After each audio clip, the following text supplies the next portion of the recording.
Issue 32. A stranger in a black cloak floats across the grass in Emerald Hill, and he literally says he's known as the Mysterious Traveler in response to being called the Mysterious Traveler. Which, well, actually, that is making me smile, but it's not funny. He says he has a gift for Sonic, and shows that under the blanket is a laptop with a swirling screen. Oh, that's not suspicious at all.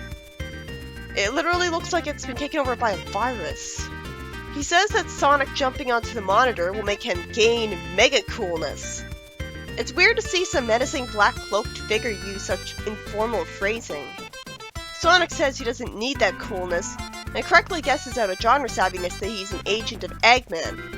Unfortunately, Tails wasn't listening to Sonic at all, and instead of Sonic having destroyed the laptop with a spin dash by now, Tails stupidly jumps into it and is teleported into the Misery Zone, which is full of monsters.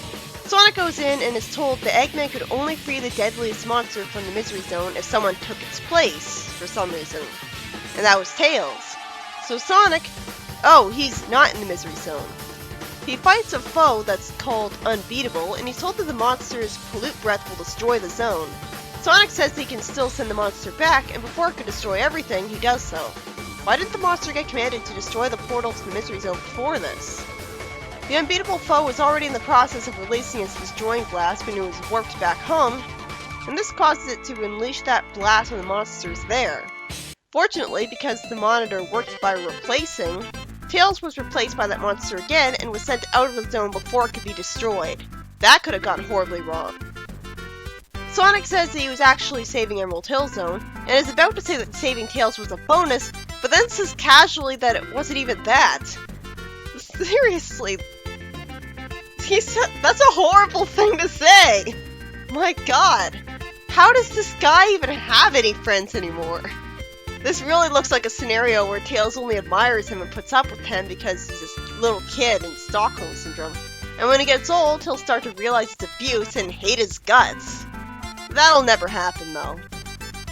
Sonic then lets the mysterious traveler who inexplicably wanted to help Eggman go, because Eggman will kill him for failing. And he's just assuming that the mysterious traveler is going to go back to Eggman and not going to hide somewhere. Well, in all seriousness, I'm pretty sure Sonic does care about Tails, but he just really is reluctant to show it because, he's kind of a burden at this point in the comic. But he's never even gonna apologize for this kind of behavior. In the next story, Sonic tests out a fire scepter invention of Porker in Green Hill Zone, destroying a Motobug with it while saying that it's reprogram time for it. Sonic then says that he thought the Badniks were supposed to change into nice Nicks, not piles of scrap. Well, either way is good. Also, that scepter better be used a lot for the rest of the comic, or that'll be a huge waste.